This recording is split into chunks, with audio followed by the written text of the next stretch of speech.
Assalamualaikum warahmatullahi wabarakatuh. Perkenalkan, nama saya Yesa Ayu Asari, kelas 03 SNJP 34 ruangan 440. Di sini saya akan mempresentasikan hasil individu saya sendiri yang berjudul inflasi. Pengertian inflasi. Inflasi adalah proses kenaikan harga secara terus dan menerus dalam jangka waktu yang lama atau kondisi yang menyatakan nilai uang menurun. Inflasi adalah kenaikan harga barang atau jasa di mana daya beli uang menurun.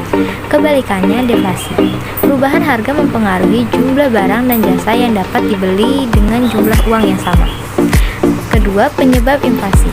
Terdapat 3 penyebab utama inflasi, yaitu inflasi karena naiknya permintaan, demand pull inflation. Yang kedua, inflasi karena biaya produksi, cost push inflation. Yang ketiga, important inflation, kenaikan harga barang di luar negeri. Jenis inflasi. Jenis rendah atau cramping inflation. Pengertian inflasi rendah atau cramping inflation adalah inflasi yang besarnya kurang dari 10% per tahun. Yang kedua, inflasi menengah atau golfing inflation. Pengertian inflasi menengah adalah inflasi yang besarnya berkisar antara 10 dikurang 30% setiap tahun. Yang ketiga, inflasi berat atau high inflation. Pengertian inflasi berat atau high inflation adalah sebuah inflasi yang berada dalam kisaran 30 dikurang 10% setiap tahunnya. Yang keempat, inflasi setiap tinggi atau hyperinflation. Pengertian inflasi sangat tinggi atau hyperinflation adalah inflasi yang terjadi dengan kenaikan harga mencapai 4 digit atau di 100%. Jenis inflasi berdasarkan sebabnya. Demand pull inflation. Pengertian demand pull inflation adalah inflasi yang terjadi akibat pengaruh permintaan yang tidak diimbangi dengan peningkatan jumlah penawaran produksi. Kedua, cost push inflation. Pengertian cost inflation adalah inflasi yang disebabkan oleh kenaikan biaya produksi, input atau biaya produksi. Yang ketiga, bottleneck inflasi atau inflasi leher botol. Pengertian bottleneck inflasi adalah inflasi yang disebabkan oleh faktor penawaran atau faktor permintaan. Jenis inflasi berdasarkan asalnya. Inflasi domestik. Pengertian inflasi domestik adalah inflasi yang terjadi akibat adanya defisit dalam pembiayaan dan belanja negara yang terlihat pada anggaran belanja negara APBN. Inflasi diekspor. Pengertian inflasi diekspor adalah inflasi yang berasal dari luar negeri yang timbul karena negara yang menjadi mitra dagang negara tertentu mengalami inflasi yang tinggi. Kenaikan harga di luar negeri yang menjadi mitra dagang utama yang secara terus menerus, secara langsung mau tidak langsung, akan menaikkan harga produksi dalam negeri. Kenaikan ini akan menaikkan harga barang-barang. Yang kedua, selanjutnya ada teori inflasi. Teori kualitas. Teori ini menyorot hal-hal berperan dalam proses inflasi, jumlah yang beredar dengan anggapan masyarakat mengenai kenaikan harga. Kedua, teori Keynes. Menurut Johann Maynard Keynes, inflasi terjadi karena suatu masyarakat ingin hidup di luar bebas kemampuan ekonominya. Ketiga, teori strukturalisme. Teori ini didasarkan atas pengalaman negara Amerika, dan teori ini memberi pengertian yang besar terhadap struktur perekonomian negara-negara sedang berkembang. Hal ini disebabkan inflasi dikaitkan dengan faktor-faktor struktural dari perekonomian.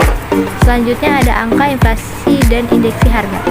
Angka inflasi merupakan suatu indikator ekonomi yang dapat digunakan dalam mengambil langkah dan membuat keputusan di bidang ekonomi. Kemampuan angka inflasi disebut juga laju inflasi adalah tingkat presentasi kenaikan harga dari beberapa indeks harga dari suatu periode ke periode lainnya.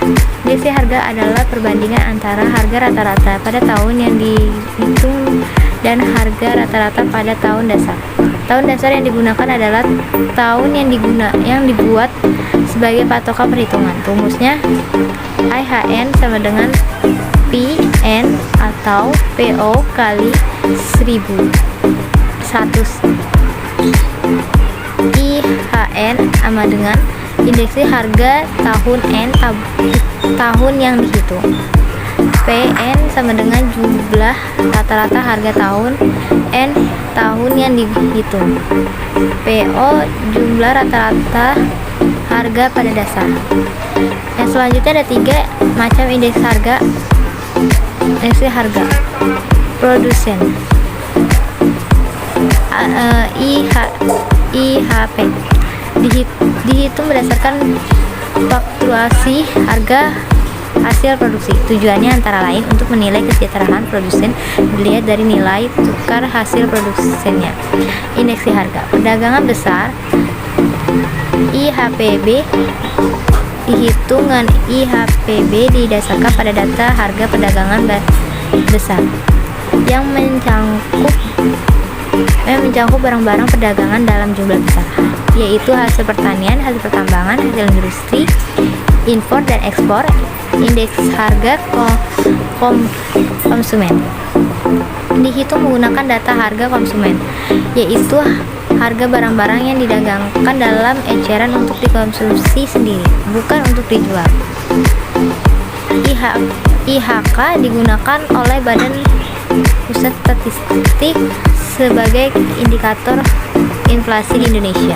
Cara mengatasinya, kebijakan moneter yaitu kebijakan yang diambil untuk mengurangi jumlah uang yang beredar dalam masyarakat.